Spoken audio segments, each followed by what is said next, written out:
if you're not happy inside, how are you going to get those grades? You're not going to, right? So I think we are trying lots of ways in which we can look after making sure that our students are, have strong resilience, are well balanced emotionally. Okay, and I think it works on 3 points, I would say. So we have to work with the parents, we have to work with the teachers and leaders, and we have to work with the students. Hello there. Hi, this is Pooja. Welcome to School O'Clock, the podcast series where we get you thought leaders from across the industries. So today, each week you meet educational thought leaders where we exchange and learn more about the opportunities and challenges facing the education industry. Today, we are joined by someone who is a passionate educationist who demonstrates exemplary skill, behavior and courage, and she strongly believes that learning happens by observing, doing, speaking and listening mindfully. She led MYP authorization journey for the school she is currently working with. At the same time, she has successfully managed to change the concept-driven framework from a previously structure-driven framework. She is also associated with IB as a workshop leader, program leader, course online reader and an examiner for MYP Sciences and Personal Projects. She is also a CIS team evaluator as well as an internationally certified yoga teacher. Welcoming none other than Ms. Priyadarshini Ramteke, Head of Middle School, Oberoi International School, OGC Campus. Ms. Priya, it's such an honor to have you on this podcast series with me. Thank you, Pooja. Thank you for inviting me, and it's a pleasure to be here. Thank you so much.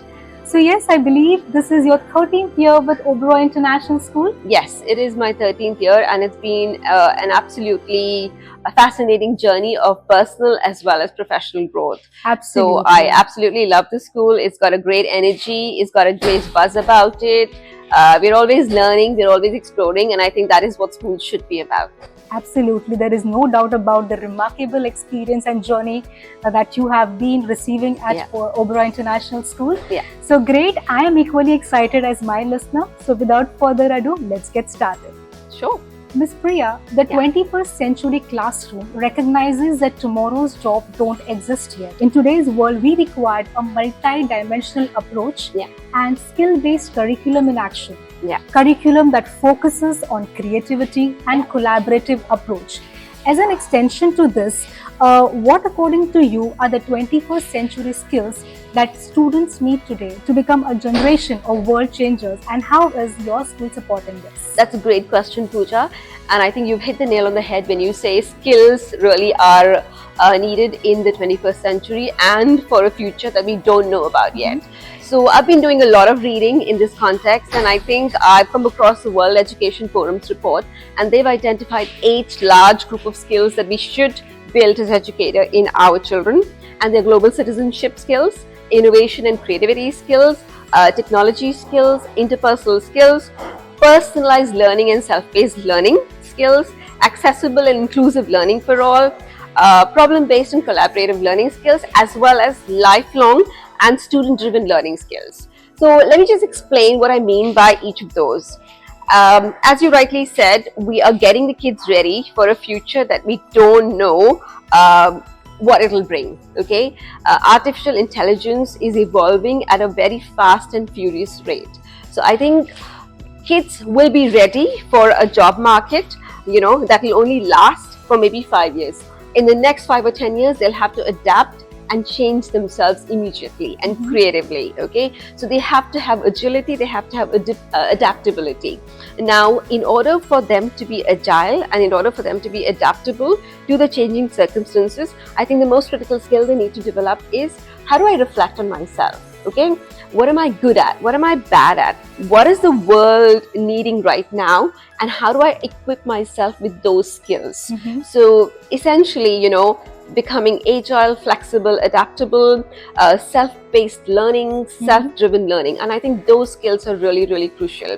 I think in addition to all of that, what we forget many times is that AI is evolving at an incredibly fast rate, but AI cannot replace human emotions. Yeah. So I think we have to teach kids how to retain those qualities which make us human. So such as kindness, empathy, and courage.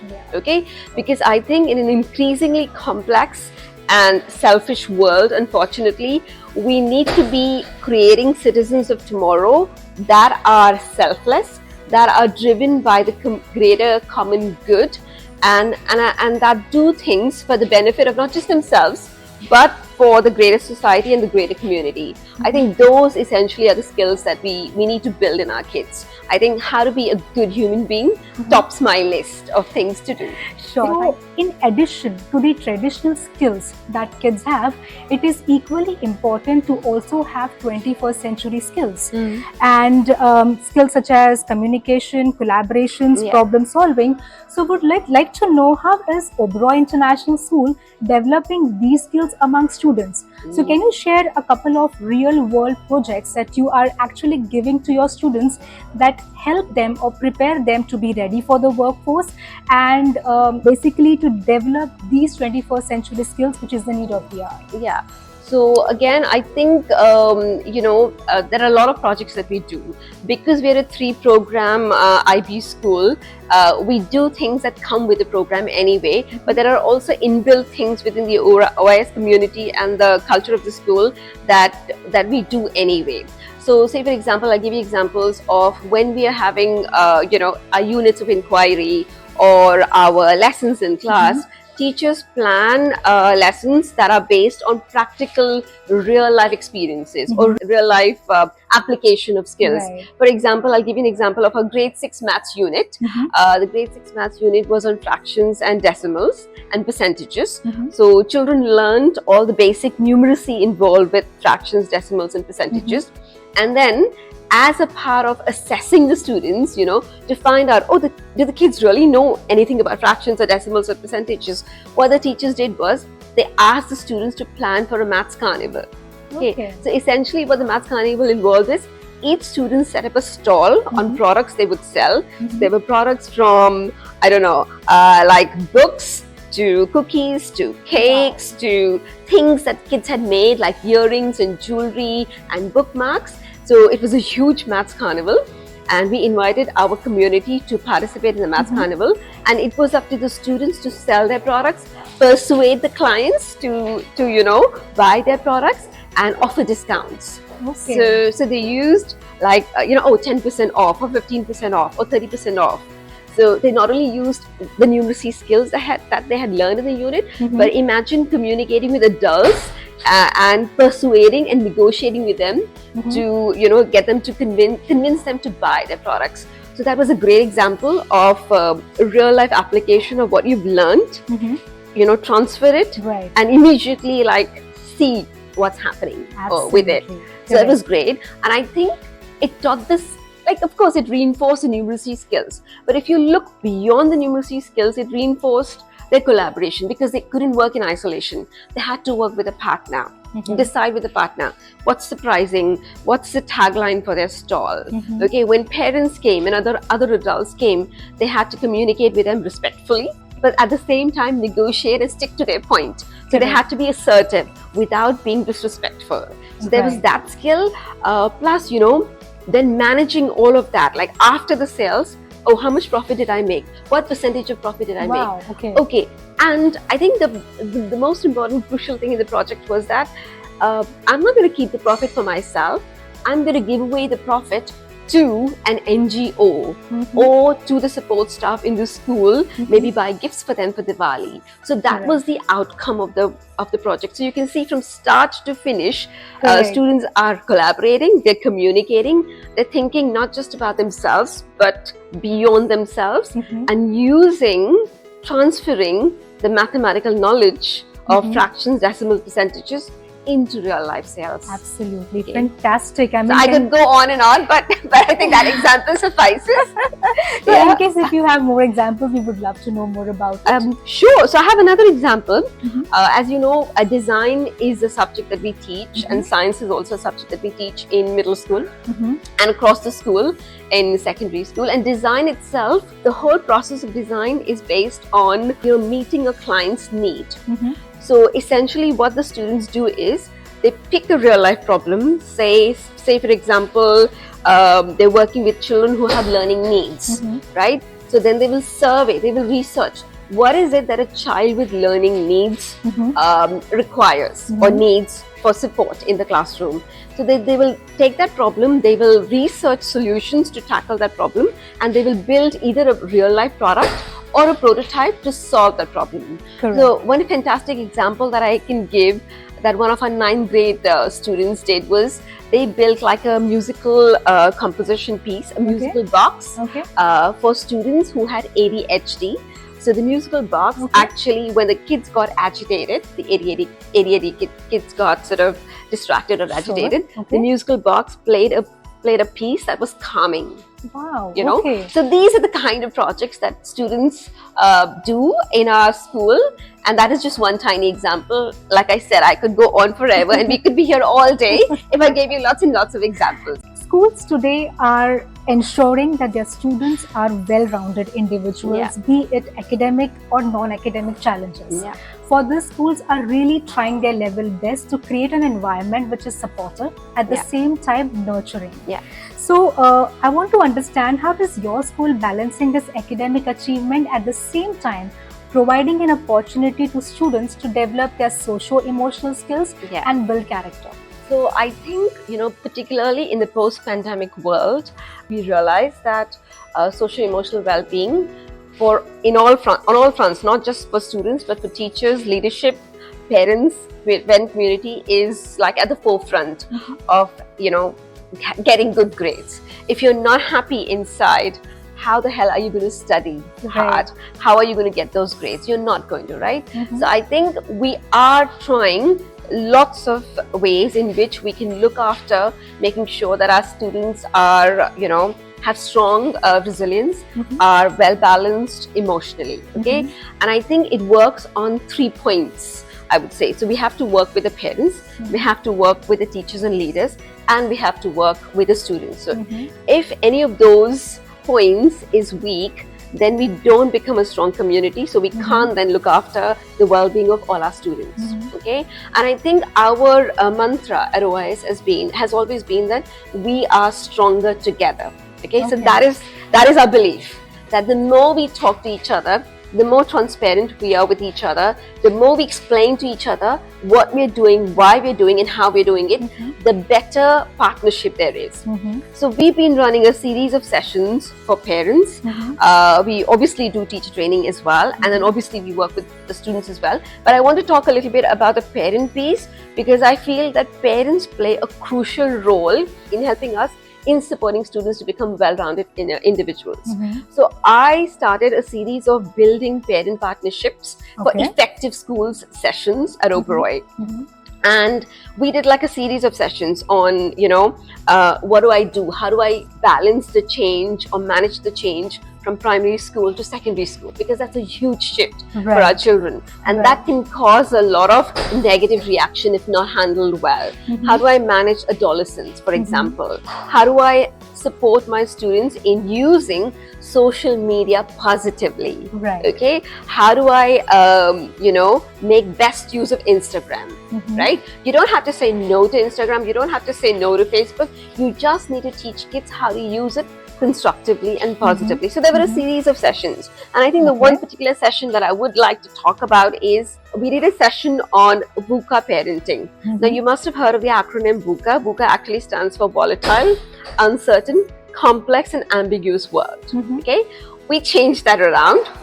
And we said, okay, in order to parent and bring up well-rounded individuals in a VUCA world, volatile, uncertain, complex, and ambiguous world, we need to be VUCA parents. Now, what does that mean? So we need to be VUCA parents, we need to be VUCA teachers as well.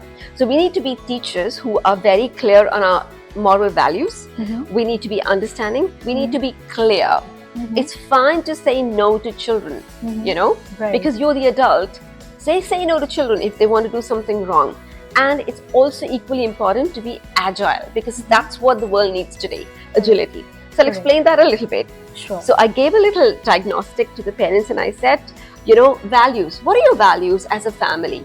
Do you believe in honesty, integrity, respect? Okay, have you made that very clear that in our family, this is how we treat each other, this is how we treat people, this is how we uphold the values of respect and integrity? That should be really, really clear. Are you a vision-based family? Have I, as a mother and father, modeled this expectation? Am I hardworking? Am I honest? Am I, caring about the world, about the environment? Have I modeled that expectation? So values need to be very, very clear. Okay, and then how do I understanding? Have I made clear that I'm always there for you as an adult? Maybe, even as an adult, when I say teacher as well, have I been understanding? Have I listened to the child's story without being judgmental and passing the judgment? Or have I just been said, oh, if my child or my student has said, I don't get this, have I just said, oh, how come? I just explained it to you. You should have got it. That's called being judgmental teacher. Absolutely. But have you actually invited the child to say, hey, how come you didn't understand that? Let's go over it again. Okay. So non-judgmental, safe approach. So that's understanding. And when I say clarity, that you need to be incredibly clear as to what your goals, what your outcomes, what your expectations are in the school as well as at home. Okay. In our house, this is how we do it. This is how we behave. In school, this is what I expect you to do. In school, I need you to be prepared for class by bringing the right resources and right materials to class. In school, I need you to make sure that your assignments are completed. In school, I need you to make sure that you are demonstrating a kind behavior to all friends around you. So that clarity should be there. And agility, by agility I mean is that something has happened. Example, pandemic has happened. Okay, do you have it in you, the resilience or the grit or the determination in you to face the crisis head on and change and adapt as per the situation demands? Okay, so at our school, for example, when the pandemic hit, we were ready.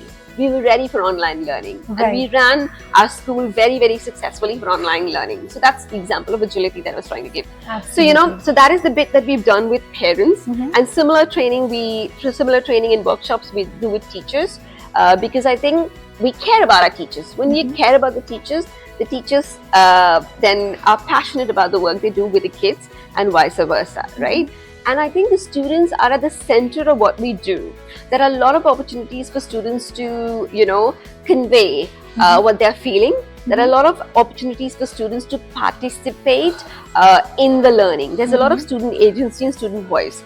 Students can freely go up to the school counselors if they have any emotional issues. Students can freely go up to, my office or the head of school's office if they want to voice a concern, they're not happy with something. And I think it's an open door policy for students and parents and teachers. So because there's a culture of transparency and trust, I think the well-being gets taken care of.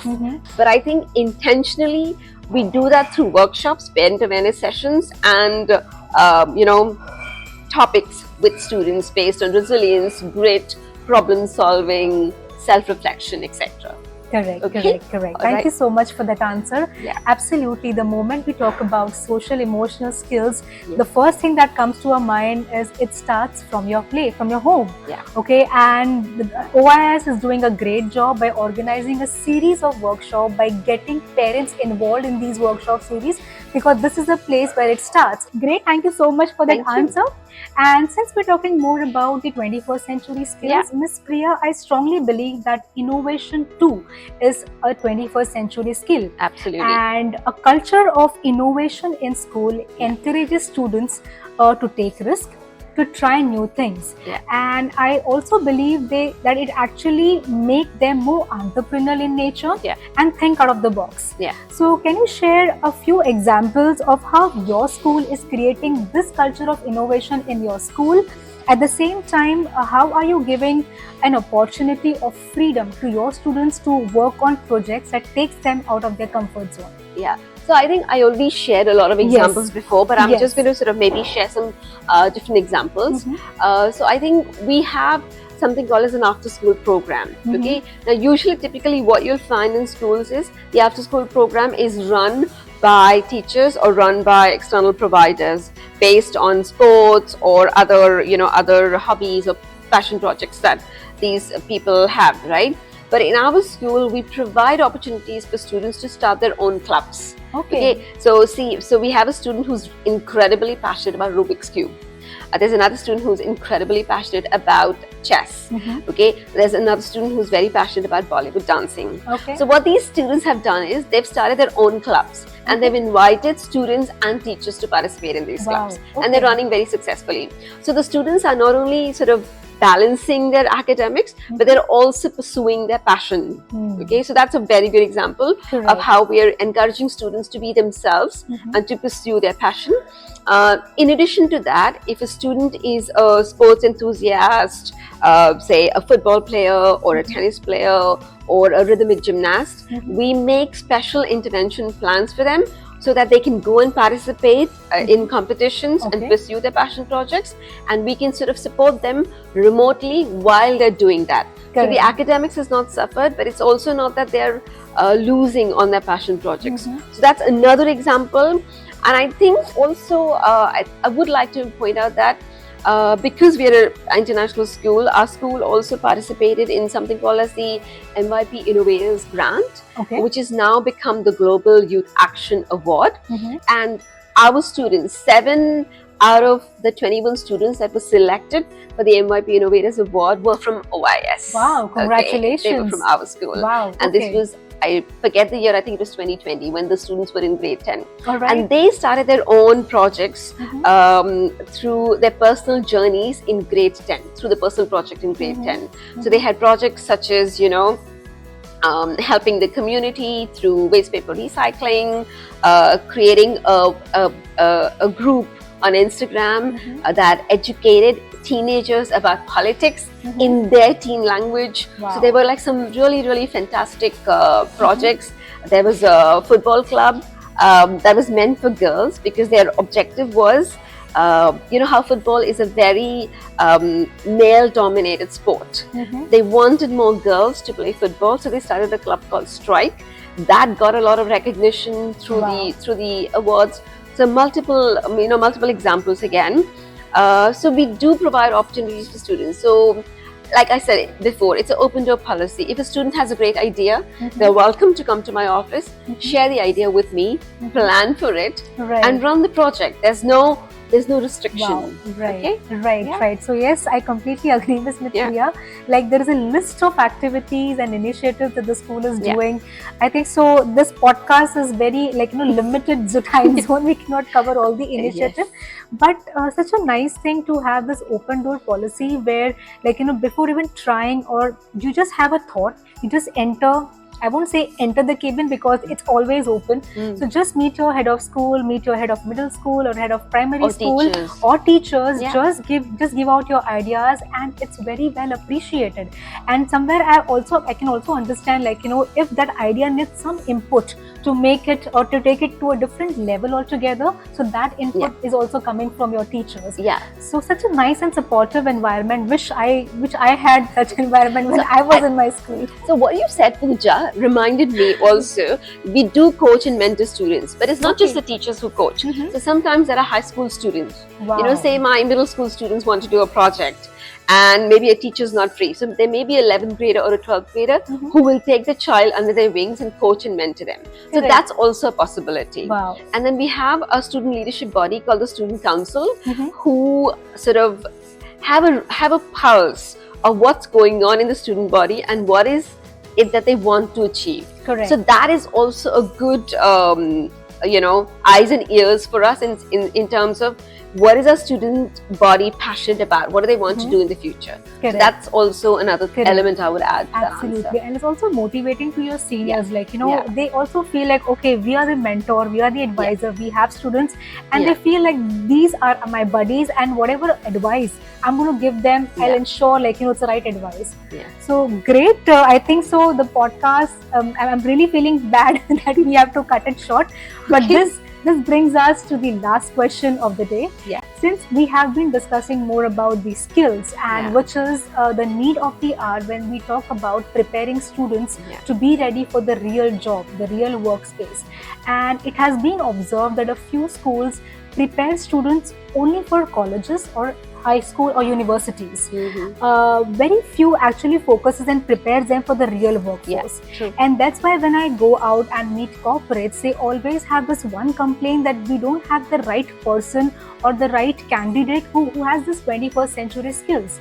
So there's a huge gap which needs to be filled. So what are your thoughts, like what can schools do to ensure that we minimize this gap and prepare our students to be ready for the real workforce? That's a great question, excellent question, and I think that is something we as educators are battling with every other day, right? I think first and foremost, I feel like more collaboration, more communication and more partnership is needed between schools, universities and industry, the people who are actually going to employ our children, okay? Right. So I think that there's a gap, right? Schools and universities need to be told explicitly, these are the kind of things we need, okay? Prepare the students for this, okay? So I think there's like a little bit of communication gap. So I think more collaboration is still needed between education ministries, educators in private sectors and industries, so that we can accomplish this new education goals. What are the new education goals? The new education goals are goals which are driven around skills, not content. So, you know, the 8 skills that I mentioned before, they were highlighted by the World Education Forum. And those skills are increasingly in demand. So like there's a demand for social emotional skills and leadership skills and managing other people more than there was in the past.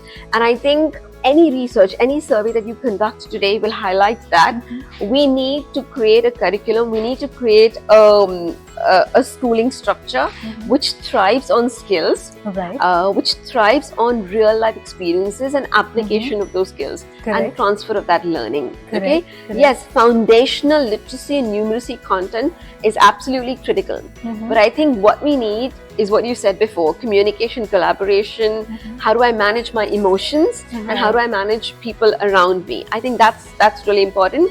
When teachers, when schools are assessing students on authentic assessments. What do I mean by that? On assessments which actually test the skills, not the content. Okay, now that's quite revolutionary, but I think we need to be doing that, because otherwise how will we know, say for example, that you've got the skills to do your job, right? We won't know, right? So I think that's what needs to happen, and I think the most crucial thing is university admissions are still driven by, unfortunately, academic grades. Okay, and I think universities need to change their perspective on how they admit students into their universities. So maybe, I don't know, university admissions could be centered more on skills, more on work experience, more on, hey, let me see how Pooja can transfer her communication and social skills into real life experience. What can she do? How has she helped herself and people in the community? So I think the criteria for university entrances should also radically change. So if that changes, then I think schools will see a revolutionary change. So I think in summation, what I would say is that schools need to be talking with universities need to be talking with the workforce requirements with the industry, and I think those 3 things should be talking constantly with each other to benefit the students. I think that's what needs to happen. Absolutely. So as rightly put by you, there is somewhere a communication gap. The more we build this gap, the better our students will be. I completely agree. When it comes to university, it's more academic driven, and the point that you mentioned, authentic assessment, where your assessment is not based on the academics or score that you have, but of course what skills you have and how are you going to use these skills to, like, you know, implement those skills in your real life situations and scenarios. And at the same time, I've seen schools giving an opportunity to students to do internships. So I've seen school partnering not with university, but now a step ahead, partnering with corporates, where students get an opportunity to intern for a couple of months, 2 months, 3 months, and they actually learn a lot of things. So it's really nice when they actually learn or implement what they are learning in school. It makes them be prepared, be ready for what actually the workforce needs. So great. I mean, all the answers were to the point, and of course we could have discussed more, maybe part 2 needs to be released for OIS and Miss Priya.